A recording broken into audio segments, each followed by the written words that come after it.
Okay, so when I'm mentoring an artist or a young artist that's getting started, I often get asked, how do I set up my very first headline concert or my very first headline tour? And so that's what I'm going to talk about today. So the first thing that's really important is that you've got to lay the groundwork. The groundwork has got to be there. You've got to get all your little ducks in a row before you start contacting venues or doing anything like that. And the main little duck that you've got to get in a row is making sure that your branding is right.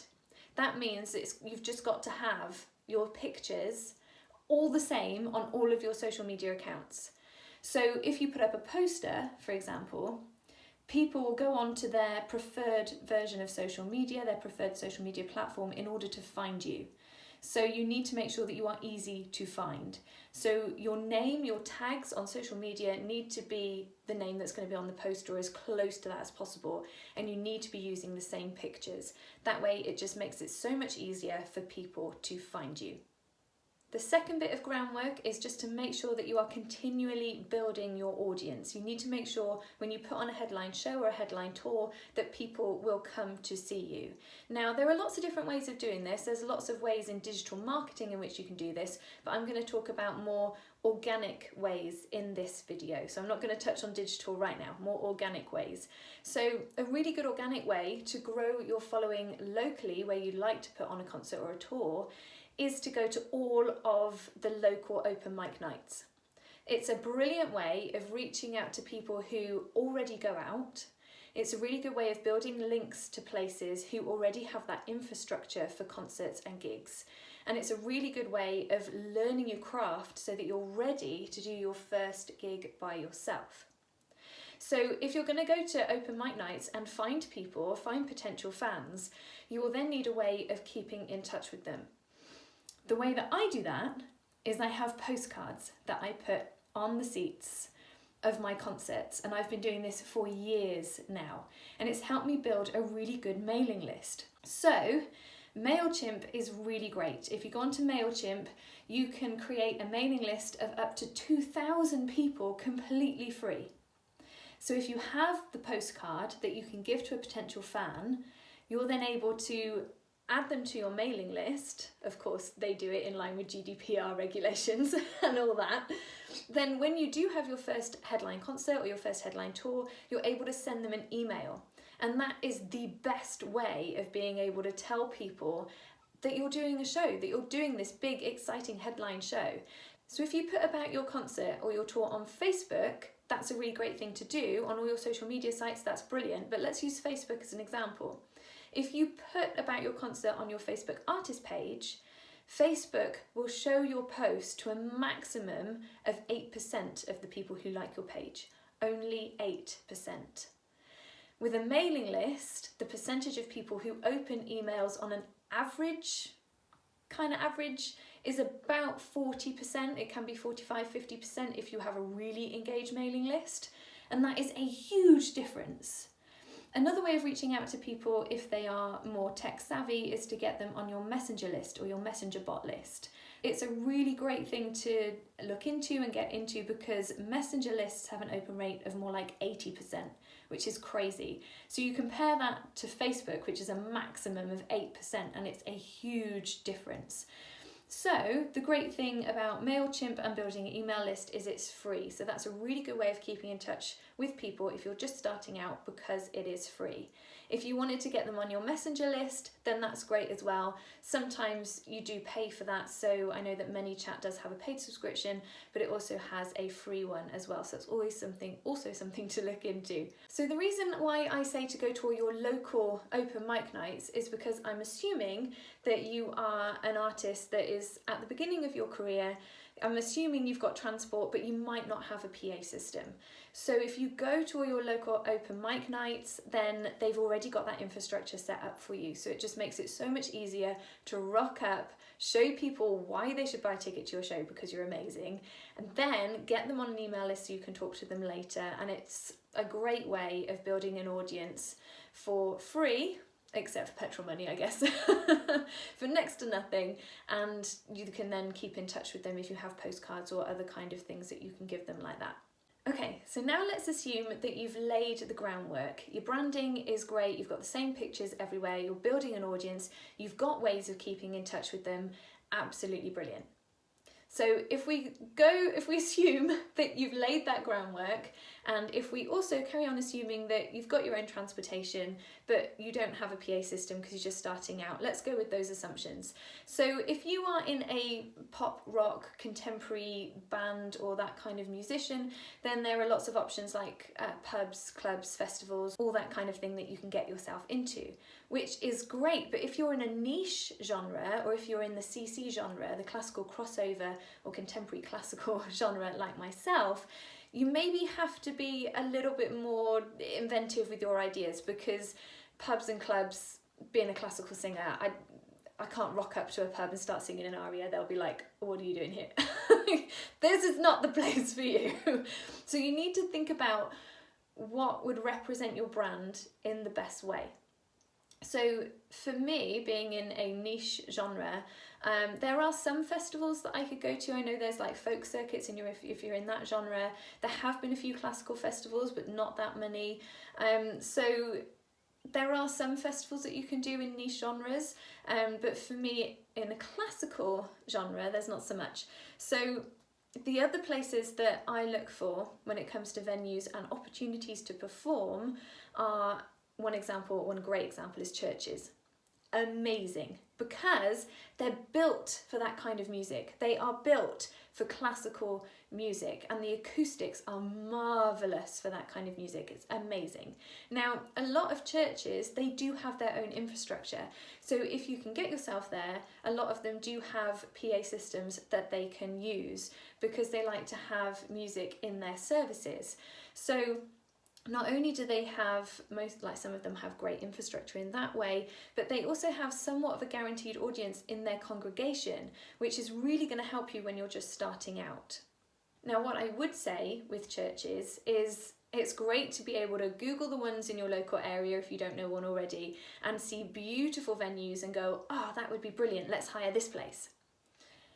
Hold your horses just for a bit, because there are things that you have to make sure of first. First of all, do you actually want to hire it? Because when you're just starting out, hiring a venue can be a big risk. It can be a big outlay. There might be a better way. The church might be interested in a ticket split, for example, and that then incentivizes the church to tell their congregation about your concert and about your show, and get their congregation excited about it, make sure they're looking forward to it. So it might be better to reach out to a venue and say, hey, do you fancy doing a ticket split kind of thing? Because then you both know you're working really hard to sell the tickets.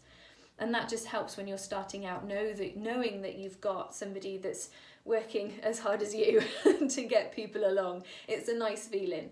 So instead of hiring a venue, asking for a ticket split is a good idea. Another thing to look for is to make sure that they've got different facilities that your audience might need. Do they have a disabled toilet, for example? Do they have disabled access? Do they have parking? Do they have enough parking? That's really important. Are they able to serve refreshments during the interval? Because that's not something you want to think about. When you're doing your first gig, there's a lot of things that you're thinking about musically, rather than making sure you've got enough refreshments that you're bringing to then try and serve to people in the interval. You don't want to have to think about that. So if the venue has got that kind of facility and they can sell refreshments, you might be able to say to them as part of the deal, hey, if we do a ticket split, how about you sell all the refreshments, you take responsibility for that, and you keep all the profits from the refreshments. It's another way of incentivizing the venue to work for you, and you work to get people along as well. So it really feels like a team effort. Often with churches as well, I've found that they can be so helpful and so lovely. So a great thing to do at your concerts, as you'll probably know already, is to sell your merchandise if you've got CDs or anything like that. Now, you might not be able to pay to have somebody there helping you with merchandise. So if you can have somebody from the church there, or a friend and family come along to help sell the merchandise, then that is absolutely brilliant, because you want people to go away with a memento of that occasion. They've experienced something, they're going to want to take something away that they can remember that experience from. Now, I know that there's this argument within the industry right now as to whether people buy CDs or not, and I've found, being in the classical crossover genre, that People love having CDs. They love having them to listen to, but sometimes when they don't have a CD player at home or in their car, they just want one to remember the experience they had. So it's great if you can offer that to people. So we've spoken about some festivals as ideas, venues and churches, great ideas for venues, especially for my genre. But other things that you can think about are restaurants.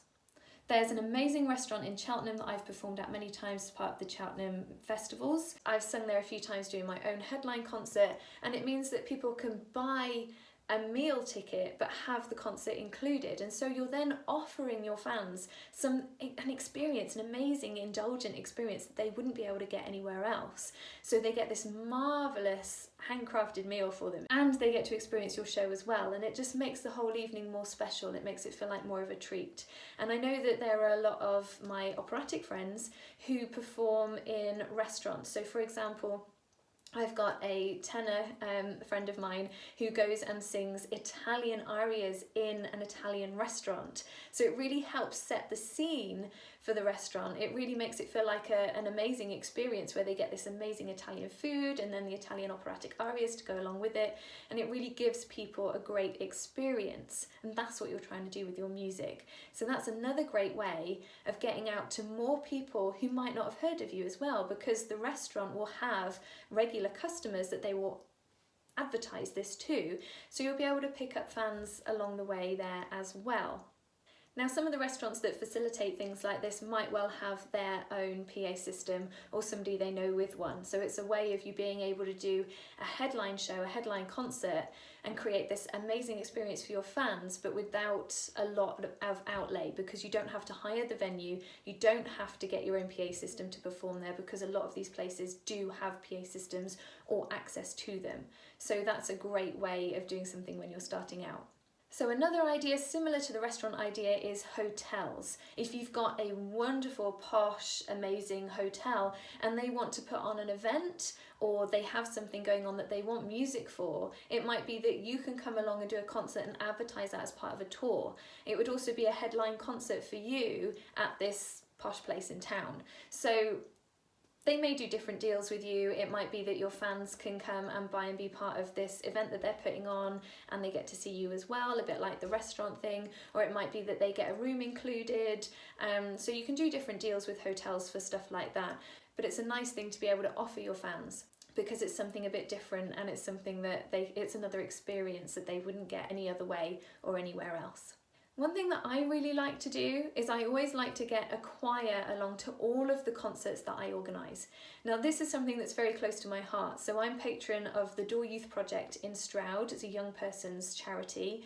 And my third album I made with young teenage singers that I just loved their voices, so I wanted the world to hear their voices. So it's really important for me to be able to give opportunities to the musicians of the future, because when I was growing up, I didn't have those opportunities. I knew I wanted to be a singer, but the opportunities for me to sing and perform just were not there. So I always try and get a choir or young musicians involved in whatever I'm doing. And I found that to be a really rewarding experience. It's amazing to see people come out of their shell when they're performing, and the benefits they get from it is amazing. But when you're trying to do your first concerts or your first tours, if you can get young musicians along to perform with you, then it's a great way of collaborating, which is really important in this industry, but it's also a great way of getting more bums on seats, which is ultimately what you want. You want to be able to show a venue that you can sell tickets. Now, sometimes you can get them to perform duets with you, or they can have their own slot in the show. It depends on how long you're performing for or what kind of show you want to create. When I have a choir along, they sing with me and they have their own songs as well. And it just gives a really nice balance to the show. It makes it more varied, so there's something for everyone. And it's a really nice way of collaborating. That is something that is so important. You have to collaborate in this industry. If you try going and doing everything by yourself, you will burn yourself out. So if you've got other people there that are helping you with various things, and you can come off and have a sip of your tea for a minute while somebody is singing a song on the stage, and then you go back on. It's nice to have that break in the show, and it's nice for the audience because they feel like they're getting more for their money, they're getting more for their ticket, and then that means that they're more likely to purchase from you again, because when a buyer gets more than what they were expecting from something, it then incentivizes them to buy again, because they're going to say, wow, it was such great value last time and I had an amazing experience, I'm definitely going to buy again. Which brings us round to the beginning. You know, we said about groundwork and making sure that you can keep in touch with people. Make sure after your show that you do a signing, that you speak to people, that you sign anything they want signed and you talk to them. It's so important that they build that personal connection with you, and then make sure they've got a way of keeping in touch with you. So give them a postcard, tell them to sign up to your mailing list, offer them something for free to incentivize them. So for me, I've got 2 free songs that people cannot get anywhere else to incentivize people to sign up to my mailing list, and it's completely free, and it means that I can keep in touch with them. I can keep offering them free content, free music, free songs, and then when I do have something that I need to sell, like tickets for a live gig or a CD, then they're more likely to purchase from me because they feel like they know me already, and I've already given them tons of value. I've given them all this stuff for free that hopefully they've enjoyed, so they're then going to want to spend money with me. So it's really important after the show to chat to people, to have that personal connection. And not only is it important, but I love it. I love being able to talk to people after a show, find out what they thought, find out what they enjoyed. And then that is great on the spot market research for when you do your next concerts or your next tour. So make sure you talk to people afterwards. Well, I really hope this little how-to and tutorial has been helpful. If you've got any questions, let me know in the comments and I will reply to you. But while you're here, I'm going to be doing more of these, so please do subscribe and click the like button, and I'll be back very soon. Thanks, bye.